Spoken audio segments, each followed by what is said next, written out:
आइए श्रोतागणों, माघ शुक्ला जया एकादशी की कथा कहते हैं। राजा युधिष्ठिर बोले, हे कृष्ण, चारों प्रकार के जीवों को उत्पन्न, पालन और नाश करने वाले आप ही हैं। अब कृपा करके माघ शुक्ला एकादशी का वर्णन करिए। उसका क्या नाम है और क्या विधि है? श्री कृष्ण जी बोले, हे राजेंद्र, माघ शुक्ल पक्ष में जया नाम की एकादशी प्रसिद्ध है। यह पवित्र एकादशी सब पाप और पिशाच योनियों को नष्ट करने वाली है।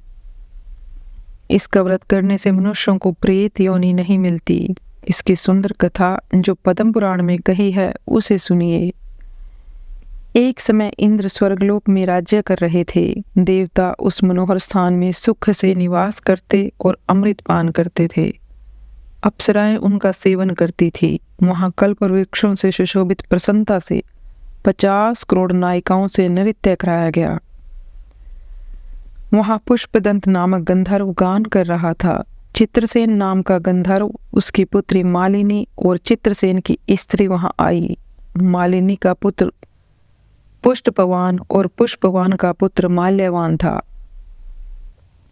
पुष्पपति नाम की गंधर्वी माल्यवान गंधर्व पर मोहित हो गई। कामदेव के पैने बाणों से उसका शरीर घायल हो गया। उसने अपने सुंदर स्वरूप, भाव और कटाक्ष से माल्यवान को वश में कर लिया।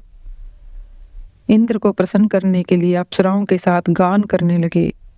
मोहित होने से उसका चित्त डामाडोल हो गया। इससे शुद्ध गायन नहीं कर सके। परस्पर दोनों की दृष्टि बंध गई और दोनों कामदेव के वशीभूत हो गए। ताल और राग की गति बिगड़ने से इंद्र ने उन दोनों के मन की बात को जान लिया। तब इंद्र ने अपमान समझकर कुपित होकर उन दोनों को शाप दे दिया। मेरी आज्ञा भंग करने वाले मूर्ख पापियों, तुमको धिक्कार है। तुम दोनों पिशाच रूप हो जाओ। मनुष्य लोक में जाकर अपने कर्म का फल भोगो। इंद्र के शाप से ग्रसित होकर वे दोनों हिमालय पर्वत पर पिशाच होकर बड़े दुखी हुए।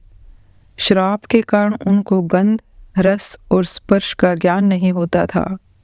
शरीर में जलन होती थी, नींद नहीं आती थी। उस विशाल पर्वत पर भ्रमण करते हुए शीत से पीड़ित वे दोनों परस्पर वार्तालाप करने लगे।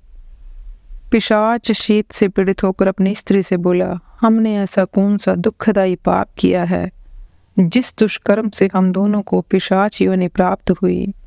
मैं पिशाच योनि को कठोर और निंदिक नरक समझता हूँ। इसलिए किसी प्रकार कोई भी पाप नहीं करना चाहिए।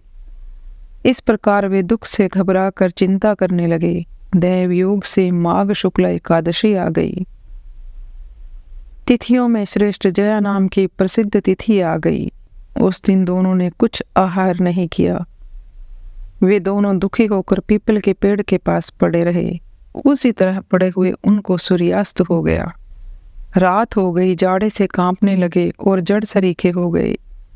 शरीर और भुजाओं से परस्पर आलिंगन किए हुए पड़े रहे। न नींद आई, न सुख मिला, न मैथुन की इच्छा ही हुई।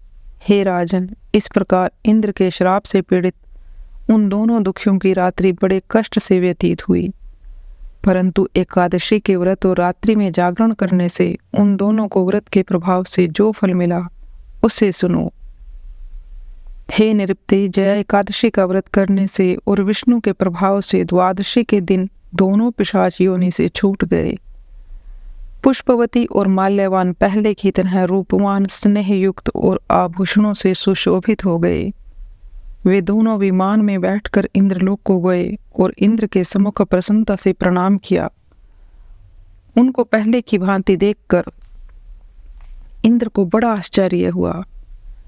इंद्र बोले कि किस पुण्य के प्रभाव से तुम्हारी पिशाच योनि दूर हुई? किस देवता ने तुझको मेरे श्राप से छुड़ाया? माल्यवान बोला, वासुदेव की कृपा से और जया एकादशी के व्रत से हमारा श्राप मोचन हुआ है। फिर इंद्र बोला, एकादशी का व्रत और विष्णु जी की भक्ति करने से तुम पवित्र हो गए।